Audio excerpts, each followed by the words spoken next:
Para dar respuesta a la primera pregunta es importante hablar en primer lugar que el regionalismo y la regionalización son dos facetas que son complementarias entre sí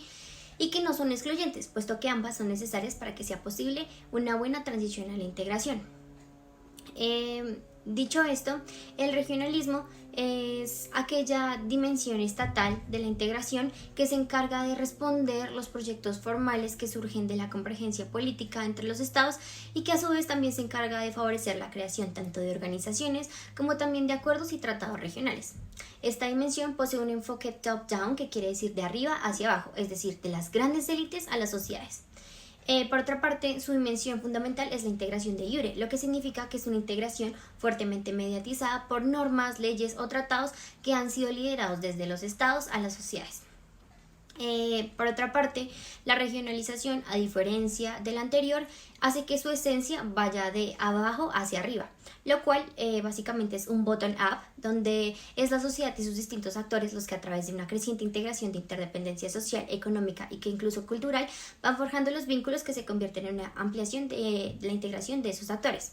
Esta es una dimensión societal de la integración, lo que significa que está formada por procesos informales pero que a su vez son crecientes. Esta es una integración de facto, lo que significa que tras la ausencia de los tratados, las normas, los acuerdos institucionales, la integración se da entre los vínculos sociales, económicos y culturales marcados por la interdependencia. Por eso, cuando se habla de regionalización, se piensa en los diferentes actores sociales y los vínculos que estos poseen con los mercados. Las dos teorías tradicionales para explicar el proceso de integración en Europa Occidental es, por un lado, el neofuncionalismo y por el otro, el intergubernamentalismo. Para ambas, el eje de la explicación se coloca en la identificación y el análisis de qué actores son los más relevantes y cuentan con mayor poder en el proceso de integración. Por una parte, en el neofuncionalismo se considera el principal exponente a Ernst Hans. El objetivo de Hans fue el de explicar cómo y por qué los estados de manera voluntaria se juntan y mezclan y funden con sus vecinos y pierden asimismo los atributos de la soberanía, al mismo tiempo que adquieren nuevas técnicas para resolver conflictos entre ellos. También dedicó su atención a los partidos políticos domésticos, los parlamentos nacionales, los sindicatos y la conducta de los miembros del gobierno, ya que consideró que todos ellos afectaban a la integración europea. Por el otro lado, encontramos el intergubernamentalismo. Esta teoría coloca a los estados como eje para la explicación del devenir integracionista. En efecto, se pasa a considerar que los estados que componen el proceso de integración son sus principales hacedores y que la integración sirve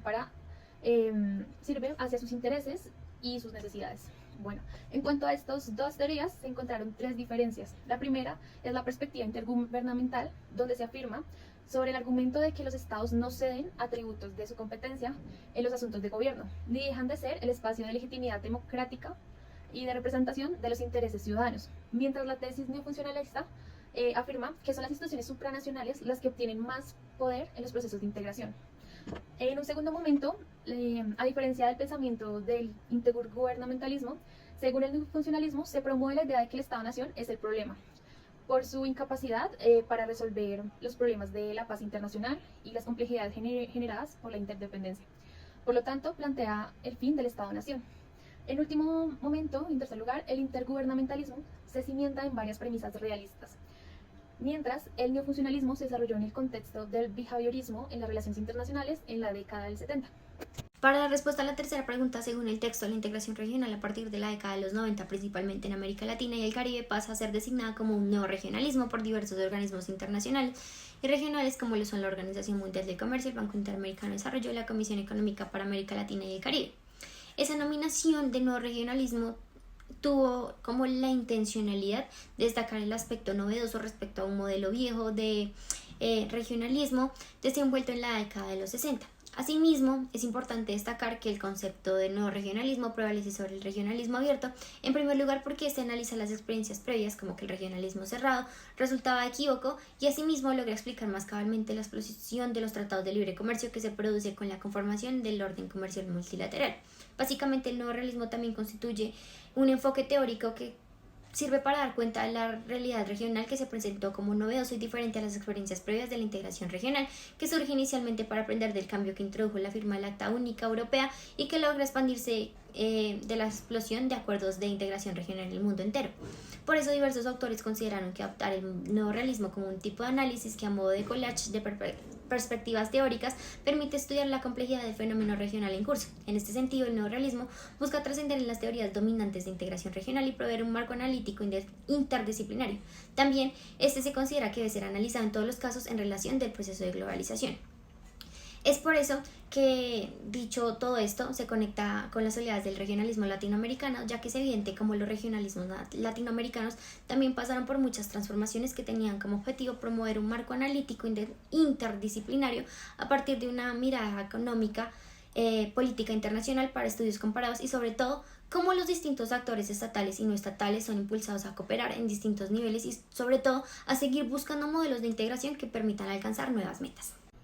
Las dos principales contribuciones de América Latina a los estudios de integración regional y el regionalismo son desde la perspectiva económica la teorización de la CEPAL con Raúl Prebisch sobre la relación entre integración y desarrollo económico y por otra parte desde la perspectiva política la propuesta de Juan Carlos Puig y Elio Jaguaribe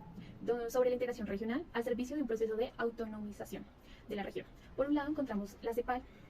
donde Prebisch partía desde un análisis de la estructura del sistema internacional cuyo núcleo interpretativo era del modelo centro-periferia. El centro incluía a los países desarrollados productores de manufactura que aprovechaban los frutos del progreso técnico en la forma de mayores ingresos para su población. La periferia, por el contrario, la constituían los países exportadores de bienes tradicionales que no percibían el fruto del progreso técnico, sino por el contrario lo transmitían a los países de centro mediante precios más bajos de sus materias primas.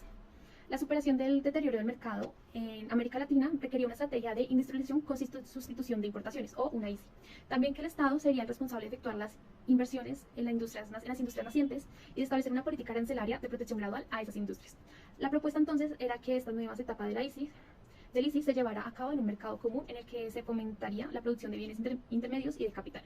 Por último, es legítimo afirmar que para Prebisch la integración económica regional fue en gran medida un proyecto de industrialización, más no un simple mecanismo para promover el libre comercio. Bueno, por otro lado, en la Escuela de Autonomía, Puig partía de la idea de una comunidad internacional estratificada en vez de un sistema internacional jerárquico. Esta idea partía del reconocimiento de la existencia de importantes interacciones, tanto políticas, económicas y sociales entre sus miembros. También, a partir de la búsqueda de un modelo autonomizante, nace el concepto de integración solidaria, que se podría alcanzar mediante la concreción de alianzas estratégicas, acciones políticas de carácter sectorial, firmas de acuerdos bilaterales o multilaterales y promoción de políticas de cooperación entre los países latinoamericanos. Bueno, por otra parte, el otro representante de la Escuela de Autonomía es Elio Jaguaribe. Para Jaguaribe se podía superar la dependencia y alcanzar la autonomía mediante un proceso que implicaba cumplir dos tipos de condiciones. Por un lado, habilitorias y ejecutorias. Las condiciones habilitorias son la viabilidad nacional y la permisividad internacional. El orden ejecutorio comprende las acciones que deben emprender los estados periféricos como la autonomía técnico-empresarial en lo interno y disponer de condiciones favorables en sus relaciones con el centro imperial. Por último, para Puig, la integración no era solo el libre comercio, sino que debía ser un mecanismo para el ahorro de divisas, incorporar esfuerzos para la capacitación científico-tecnológica.